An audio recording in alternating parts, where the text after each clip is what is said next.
Madam ఎలాంటి అంశాలను చర్చించడం జరిగింది సీఎం గారు మీతో? అభివృద్ధి గురించి చెప్పారు. మళ్ళీ ముఖ్యంగా కొత్తగా ఎమ్మెల్యే అయ్యారు. ఎలా ఉండాలి, ప్రజలకు ఎలా అంకితంగా పనిచేయాలి, అభివృద్ధి ధ్యేయంగా మనం పనిచేయాలి. గత ప్రభుత్వంలో వాళ్ళ కక్ష సాధింపులాగా మీరు వెళ్ళకూడదు. ప్రజలు మనల్ని నమ్మారు. చాలా బాధ్యతగా మీరు ఉండాలని చెప్పారు. అంటే ప్రధానంగా శాఖల గురించి ఏమన్నా చర్చకు వచ్చినాయా? ఏమేమి శాఖలు కేటాయించే అవకాశాలు ఉన్నాయన్నారు. మీరేమన్నా మీ పార్టీ తరఫు ఇలాంటివి కావాలని కోరటం జరిగింది? ఎవరు ఏది అడగలేదండి. చంద్రబాబు నాయుడు గారు శాఖల గురించే మాట్లాడలేదు. కేవలం అడ్మినిస్ట్రేషన్ మనం ఎలా చేయాలి, ప్రజలకు దగ్గరగా ఉండాలి, ప్రజల సమస్య తెలుసుకొని ప్రజల సమస్యలు పరిష్కారం చేయాలి, మనం ఏవైతే హామీలు ఇచ్చామో ప్రజలు పూర్తి చేయాలనేదే చెప్పారు తప్ప శాఖల గురించి ఏం చెప్పలేదు. మేడం గతంలో చూస్తే 2-3 సార్లు గెలిచినటువంటి ఎమ్మెల్యేలకి అవకాశం ఉండేది. ఈసారి కొత్తగా గెలిచినటువంటి ఎమ్మెల్యేలకి మంత్రివర్గంలో చోటాటం ఏ విధంగా చూడొచ్చు?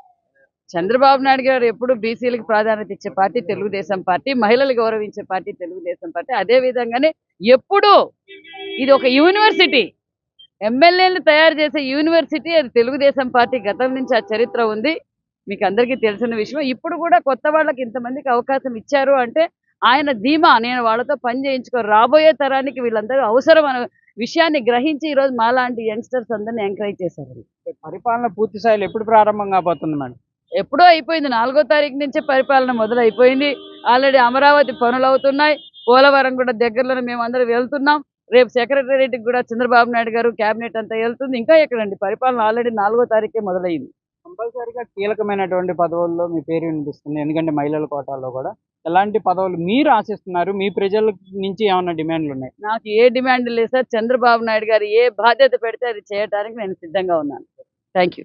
ప్రధానంగా కూడా టీడీపీకి సంబంధించినటువంటి మంత్రులు అయితే తెలుపుతున్నారు, చంద్రబాబు ఎలాంటి ఒక్క ఆదేశాలు ఇచ్చినా, ఎలాంటి శాఖను కేటాయించినా కూడా పూర్తి స్థాయిలో ప్రజల కోసం పనిచేస్తామనే విధంగా కూడా టీడీపీ మహిళా మంత్రులు అయితే చెప్తున్నటువంటి పరిస్థితి ఉంది.